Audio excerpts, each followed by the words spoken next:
On the Ledge podcast this week is supported by Soltex Solutions, home of the luxury plant light. You've probably heard me talk about Soltex Solutions' stylish LED grow lights on the show before, so I'm really excited to be able to share with you a unique coupon code. Just enter OTL15 at checkout for 15% off your purchase. If you're looking for museum quality grow lights that fit with your decor and give off just the right spectrum of light to keep your plants happy without that weird pinky purple glow you often get with LED plant lights, Soltex Solutions is the answer. They offer a track system to illuminate your plant-filled shelves and pendant lights to suspend over your precious fig or euphorbia.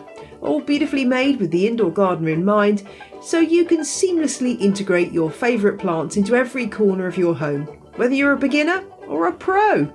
So visit soltechsolutions.com to find out more. That's SOLTECH solutions.com. And don't forget to use the coupon code OTL15 for 15% off your purchase.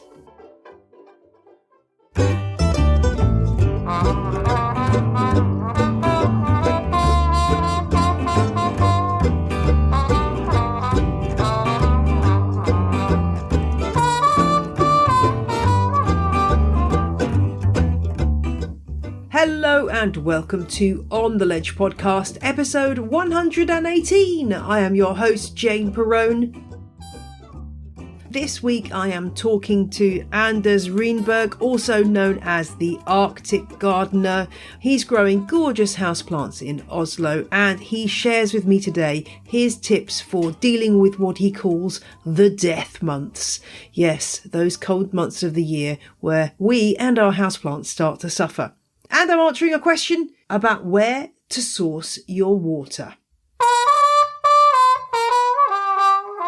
Thank you to my new patron Tate this week, and also to the anonymous listener who gave a one-off donation via ko-fi.com. And thank you to Oscar, MB Cairns and Golio7, who all left reviews this week and gave me that warm and fuzzy feeling which is so important to get me through these cold winter months. Because I'm telling you, it's cold in my office right now. It's 17.8 degrees centigrade. That's 64.4 Fahrenheit for those of you in the United States. But I am guessing that conditions in Oslo in Norway are a lot more severe for most of the winter. And I spoke to Anders Røyneberg, who is a psychotherapist and a houseplant grower extraordinaire. I'll let Anders introduce himself. My name is Anders Røyneberg. I'm known as Arctic Gardener on Instagram. I'm a farmer, but I live in the city center of Oslo, the capital of Norway. And in my daily work, I work as a psychotherapist because I'm also a psychiatric nurse and a sexologist. But I have a huge passion for plants, and I just came out with a book called The Green Joy. Brilliant. And I'm really excited about this chat, Anders, because I think so many of us are struggling right now with that shift from warmer times to cooler times and the effect that it has on our plants. I know that Norway has perhaps a more extreme winter than we do here in the UK. Tell me what the conditions are like right now for you outside, and how do you keep your plants from suffering come November, December, January time? Yes, these are really I call them the months of death, November, December and January, because especially in Norway, it gets really dark during the winter time. If you go up north in Norway, the sun is totally gone for a couple of months. So it's really hard conditions for the houseplants. So what I recommend people to do when they ask me for advice, and what I do with my own houseplants, is that I get them as close as I can to the window, so they get the little daylight that's available, so they get the feeding from the light. And I also, it's a simple rule that I reduce everything in the winter time. I reduce the amount of water, and I reduce the amount, or actually I stop fertilizing my plants from October until March. And how good are the windows in Norway? Do you find that problem where sometimes we get here in the UK with old houses where you get a really cold area right next to the window? So although you want your plant to be close to the window for the light, there's also the issue of the plant just getting too cold right next to that drafty old window. That's true, but actually in Norway it's quite opposite problem because the new housing and the new apartments, they're so closed because of the cold. So there's very little draft, and what I see is that it gets too dry indoors in Norway often. So that's a bigger problem than cold draft from the windows. Whatever you do, there's an issue, isn't there? As I say, here in the UK, often a lot of us have got very drafty, cold windowsills where I want my plants to be on the one hand, but also I'm worried that they're gonna suffer. Are there any plants that you find that are really suffer particularly during the winter months? The ones that you really should be paying the most attention to at this time? Actually, the most easy plants are the cacti and the succulents because they are desert plants. So they cope quite well because in the desert it's quite cold during the nighttime. So they're actually quite fine as long as they don't get too much water and fertilizing. But more the tropical plants are a difficult thing in Norway because of the dry indoor air, but also of the cold. So the tropical plants are suffering. Is there anything that you recommend to people with suffering from dry air in terms of improving that air quality and making the air a bit moister? I recommend choosing the right plant, choosing more of a cacti, succulent, these more desert plants, because they can cope also better with the dry indoor air and the cold. So if you want more tropical plants, it's fine. They might survive, especially if you got a bathroom with heating in the floor and there's a lot of moist from the shower and bathing. That's a good place for the tropical plants, but they can be hard. It can be hard conditions for them during the winter time in a normal living room, I think. One of the plants that I've noticed on your Instagram that really piqued my curiosity was a kiwi plant growing indoors, and I never imagined that would work. Tell me more about your indoor kiwi. Yeah, actually, I kept it indoor for a while. It was springtime and it was thriving, it was green and it was popping new leaves. But then the summer came and it all of a sudden looked depressed and weak. So I had to bring it outdoors, and it really onto my balcony, and it really enjoyed that. So now what I do is that I keep it in my balcony for the summer season, and in the winter season I bring it up on my attic where it's cold and there's a small window with a little light. So it kind of sleeps there during the months of death during the winter time. And then I bring it back into my living room in the spring period, and then it pops new leaf, and then I bring it onto the balcony again in the summertime. So it's only for a short time indoors during the spring now. Okay, I see. That makes perfect sense. I guess a bit like you might treat a citrus in a similar way, where it needs cold, but protection from really cold weather. The kiwi is really a beautiful plant. It became one of my favorites, but it's so thirsty and it drinks a lot of water. So for a period, it was kind of a joke between me and my friends that I could not hang out in the evenings because I had to go home and water my kiwi. So it's a really thirsty plant. Oh, really? That's interesting. You need to pour a big bucket of water on it every single day, or get a bigger planter, I guess. That's interesting. I guess they're fast growers and they need lots of moisture to keep going. Tell me a little bit about your Chinese money plants, Pilea peperomioides. I know these have got a bit of a Norwegian connection. Are these good plants for Norwegian homes? Do they work well? I guess they are because they seem very popular. I got several Pileas, and they have a long history in Norway. So I got a big Pilea family, and they all came from the same Pilea mother.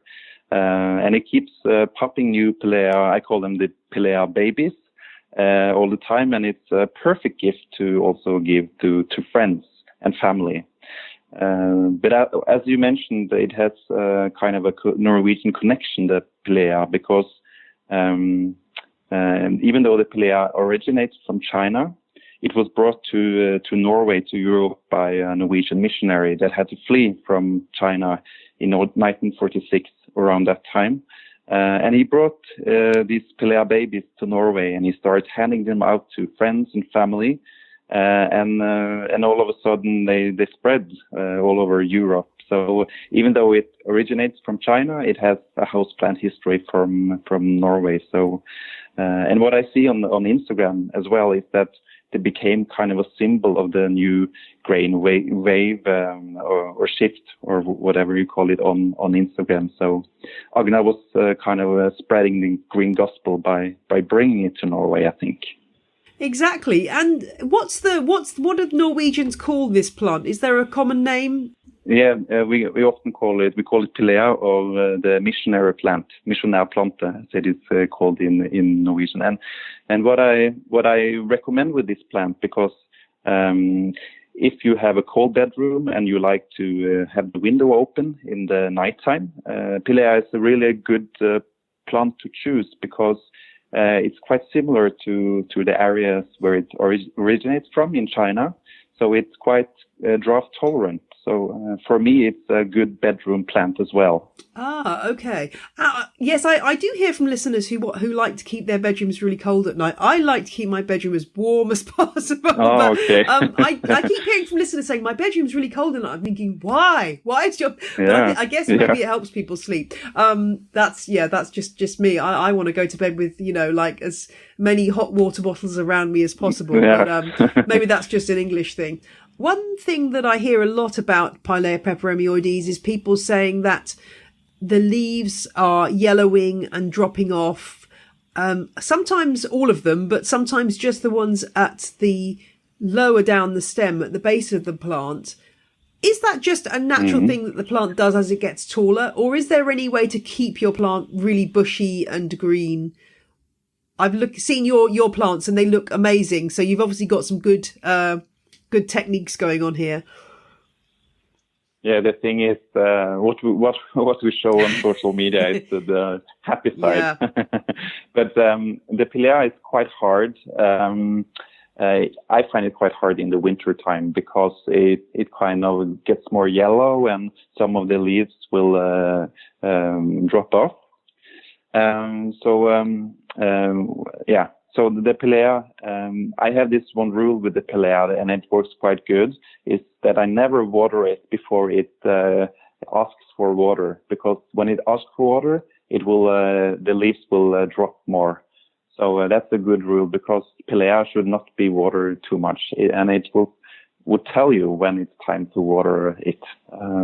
At least that's my experience. Yes, I think that's very true. The other thing I hear about that plant is that people have problems with the leaves kind of going funny shapes, and there's lots of theories about why the leaves aren't flat and pancakey as they should be.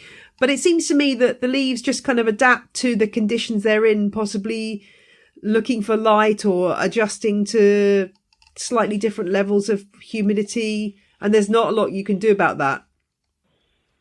I agree on that. The only thing I experienced with the Pilea as a windowsill plant is that if it's in direct sunlight, the leaves will often curl. So that could be also a sign that it's the sunlight is too heavy on it. So that's another experience I got. I see. And I did see the other day, I don't know if this is available in Norway yet, I did see a variegated Pilea, which is, I think its cultivar name is Sugar. And the variegation, to be honest, is not tremendously exciting. It's kind of splashes of silvery white, tiny splashes of silvery white. But I don't know if that's reached you yet, but that's something to look out for. No. Yeah. And I never heard of this before, so I will check it out. Yeah, do check it out. I mean, I think one of the great qualities of this plant is just the simplicity of those round leaves. So I'm not sure I'm totally sold on the variegated version, but if it exists, then I want to find it. Yeah. So that is the issue.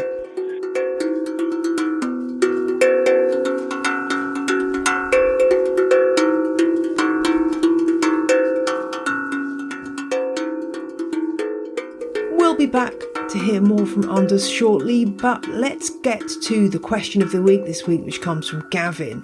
Gavin has become a houseplant addict over the past year and now has more than 70 plants. Good show, Gavin. But he's finding that he has one major sustainability issue with his plants, and that's water. He's using tap water for the majority of his houseplants, but the calatheas and carnivores are getting distilled water bought in plastic jugs. And Gavin writes, I'm putting in the effort to avoid peat moss, so it seems kind of silly I'm using so much plastic to keep my plants happy. I know you commonly recommend rainwater, but I live in the city and this isn't really an option for me. Are there any suggestions you have that I could implement for mineral-sensitive plants? First off, Gavin, well, a big tick for you. I'm glad that sustainability is on your mind, and I really feel your pain regarding rainwater, because I am really, really lucky to have a free supply of rainwater coming down into my water butts in my garden. It is a really tricky one for your carnivores. There isn't really any way of getting the water you need unless you're going to go down the distilled bottled water route, which I think is what you're doing right now. And obviously then you have the issue of single-use plastic. The other alternative is to get a reverse osmosis unit, which I know is a relatively large expense. I think you're talking about anywhere from about £200, probably the equivalent in dollars, for a very basic reverse osmosis system, up to God knows what, thousands of pounds. And obviously you've got to find room for it in your accommodation.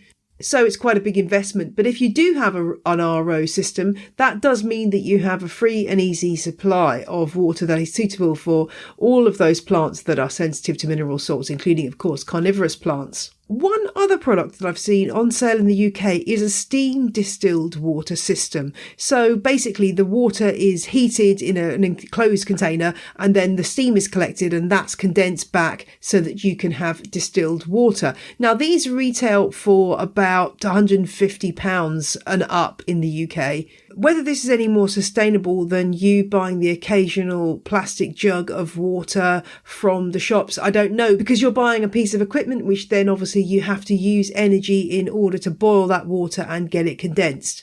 But let's assume that's off the table. The other thing that sometimes people suggest in this circumstance is something that was probably be more commonly used by people with aquariums, a product that dechlorinates water. I think the best-selling one is probably one called Seachem Prime. And what that does is it removes chlorine and heavy metals and chloramine from water so that you can add them to fish tanks.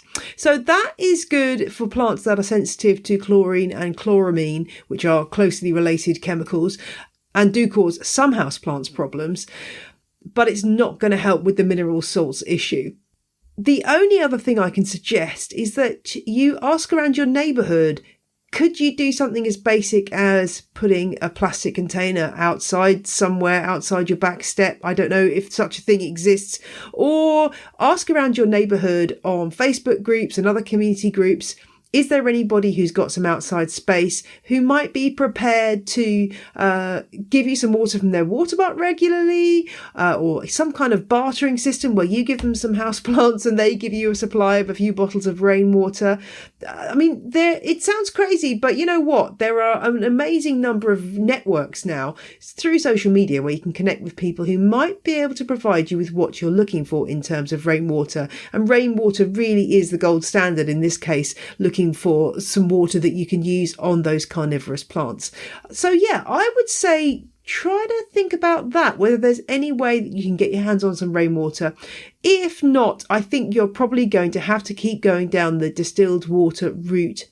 Delving around on various aquarium groups, I've also seen people mention, in the US at least, that if you go to an aquarium store, you can refill a jug with RO water, basically water that will be fine for your carnivorous plants that's had the mineral salts removed, by the gallon jug that you just refill, and it costs like a few less than $1 for a gallon. So that might be another option if you happen to have any aquarium shops in your vicinity. Check that out, ask around, and you may find that way you can do a refill rather than having to get a new plastic jug every time.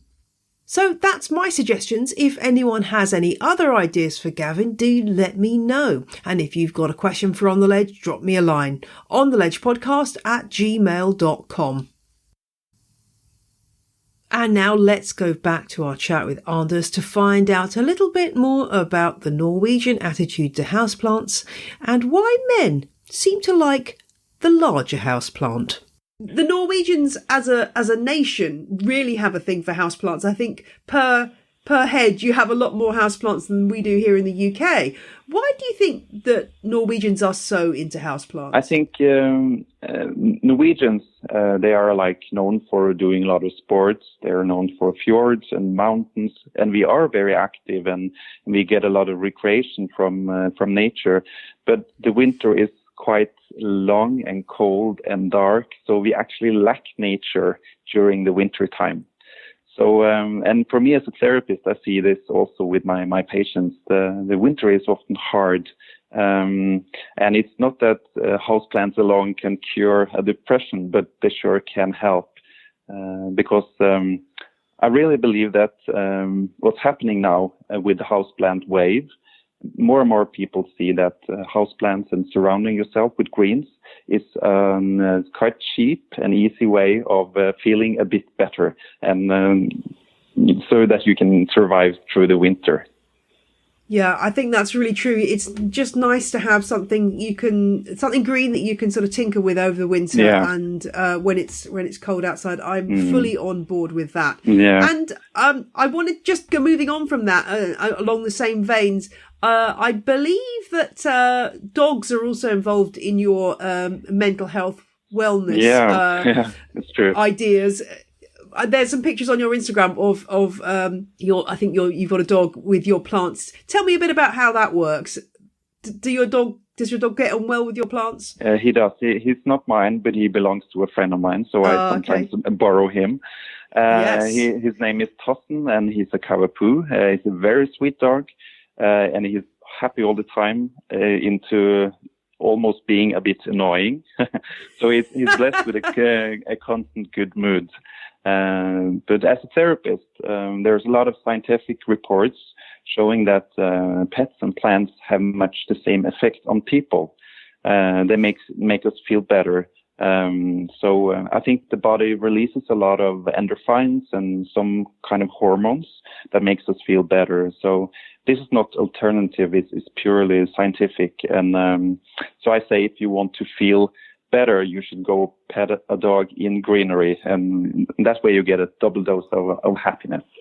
Oh, you are absolutely right. I think walking my dog, is a wonderful daily dose of just loveliness. And yes, I mean, as regular listeners to my show will know that Wolfie, my dog, is very, very important to my mental health. He occasionally drives me nuts and worries me when he's has to go to the vets. But it's a wonderful presence. I think both green therapy and pet therapy is an easy way to feel a bit better.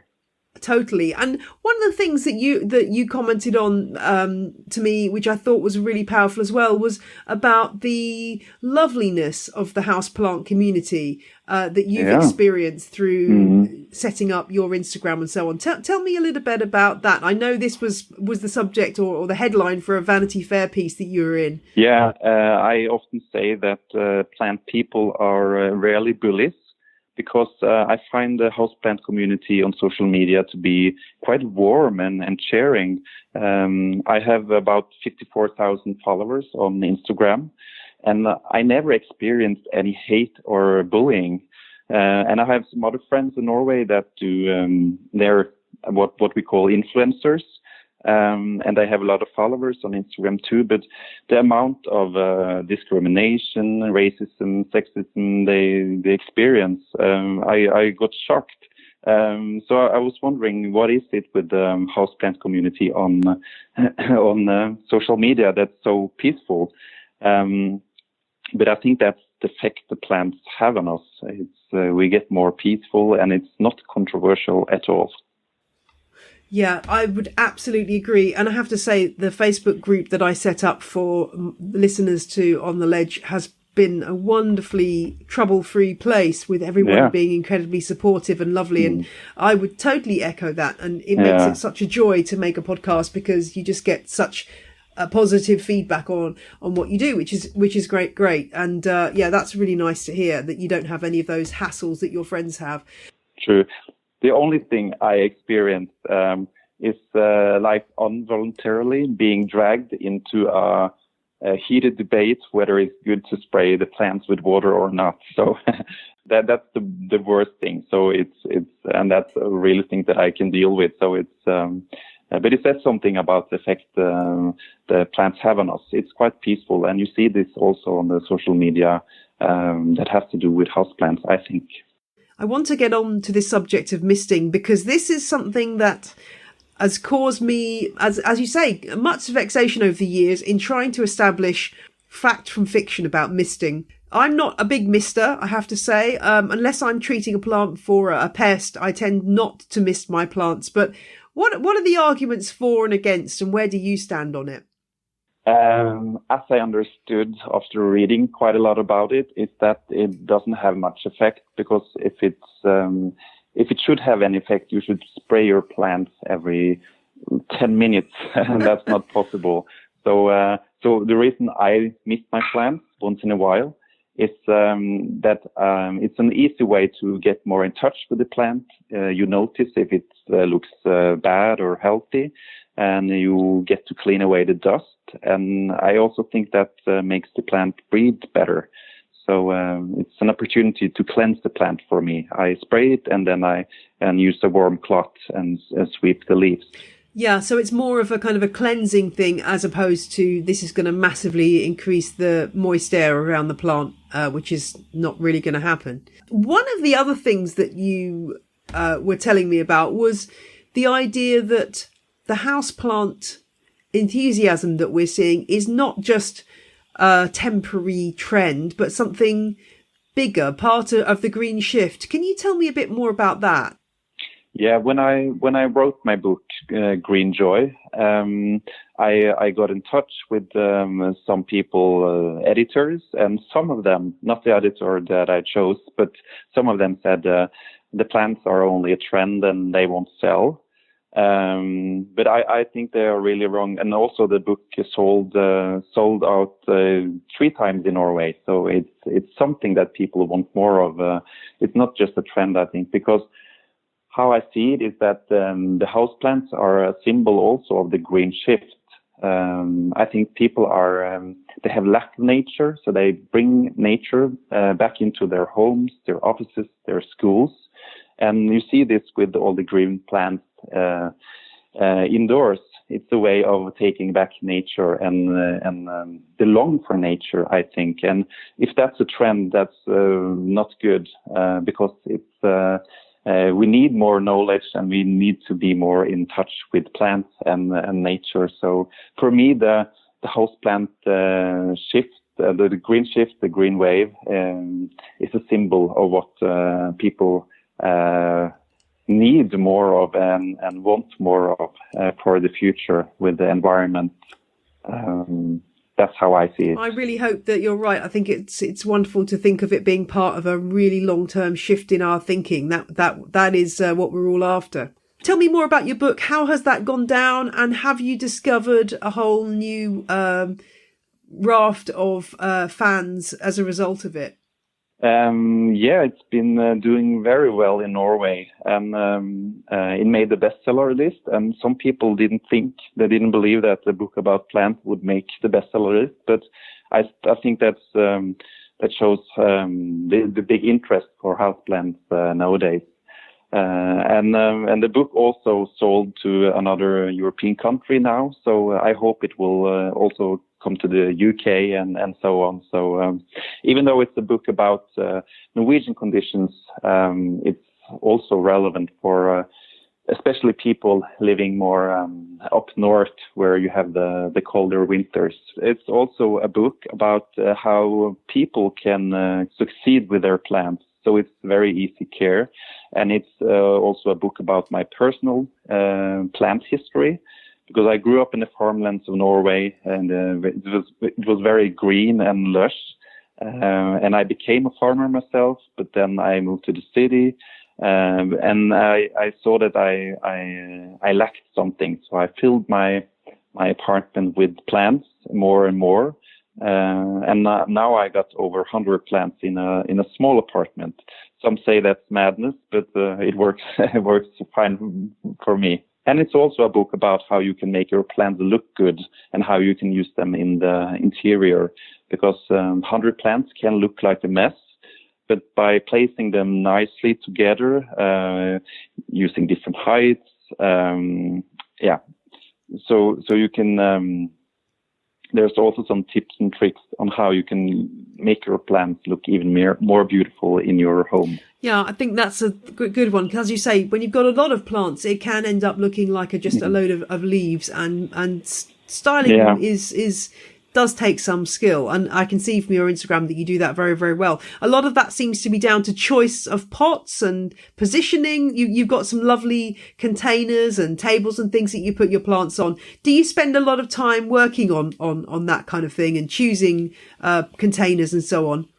Yeah, actually, I always think that there's a lot of bad looking containers. So what I've done with a lot of my planters is that I go into my mother's cupboard. I go to flea markets. I find bowls and buckets, and I use a drill and I make a hole in them. So I kind of create my own planters. And that's a cheap way of doing it, and it looks even more personal and beautiful, I think, the plant in Raiding your mother's cupboard sounds like a great idea. Yeah. and it's and pots can get really expensive as well. I mean, once you start kind of buying new stuff, it can get very pricey. So repurposing other things, I think, is a fantastic idea. And provided you put some drainage holes in there, then absolutely, why not? I think it's a quite of a funny thing, but in the Scandinavian countries now, you see a lot of men have an interest in houseplants.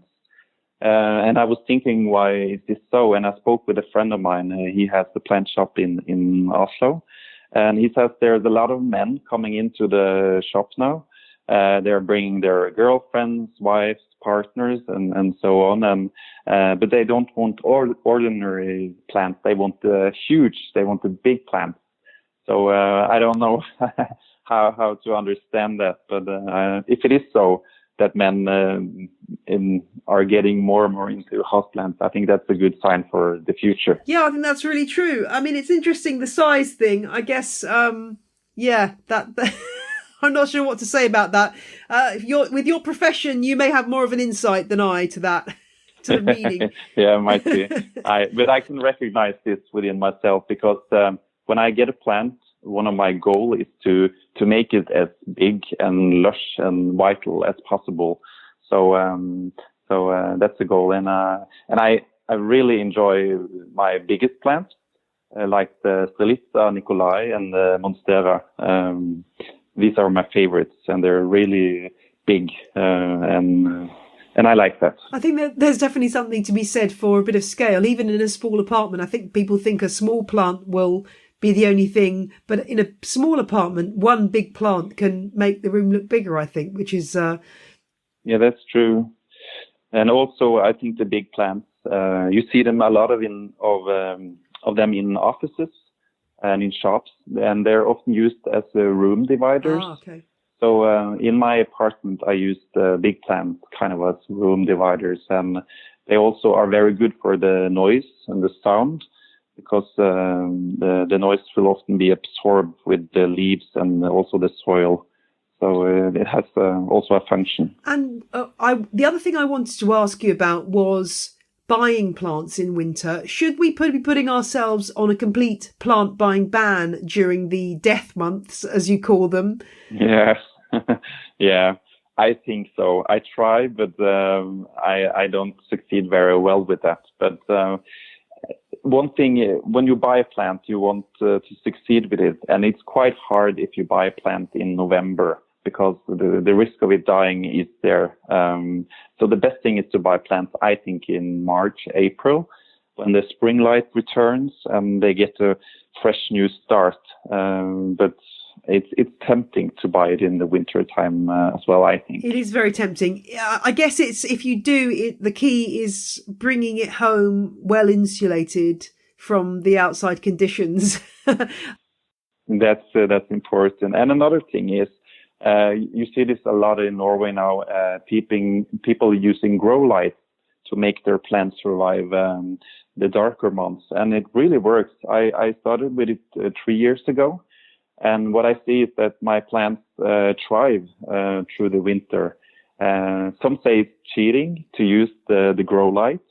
But I say if you have a washing machine, you don't use your hands to wash the clothes. It's the same with I think the technology is here, so why don't use them to make your plants grow better?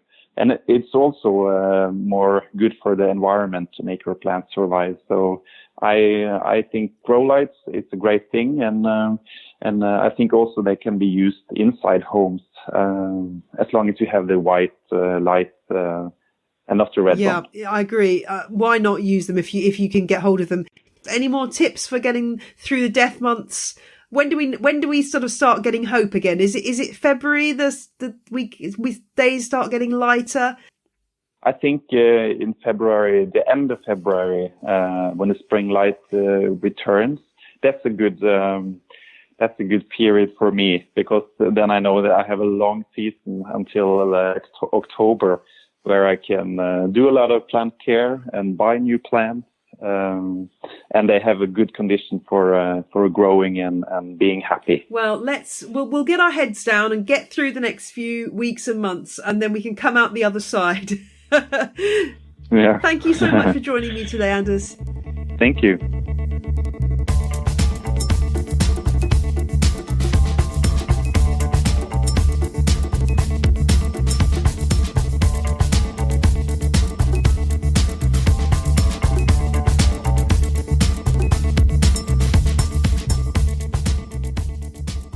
Thanks so much to Anders for talking to me about the death months. I hope that's convinced you that together we can get through this. And of course, if you're in Australia or New Zealand right now enjoying the summer, well, what can I say? Enjoy the sunshine. We are not bitter in the slightest. Much. Check out my show notes for details of the Arctic Gardener's Instagram account, his new book, and more. Until then, keep your hot water bottle topped up. That's my advice. Bye!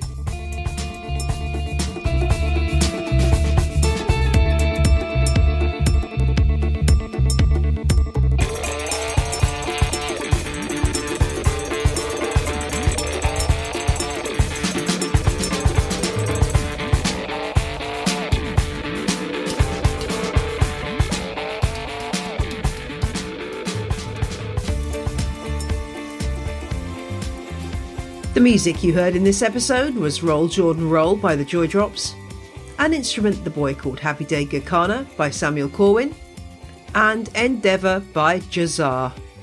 The ad music was Dill Pickles by the Heftone Banjo Orchestra.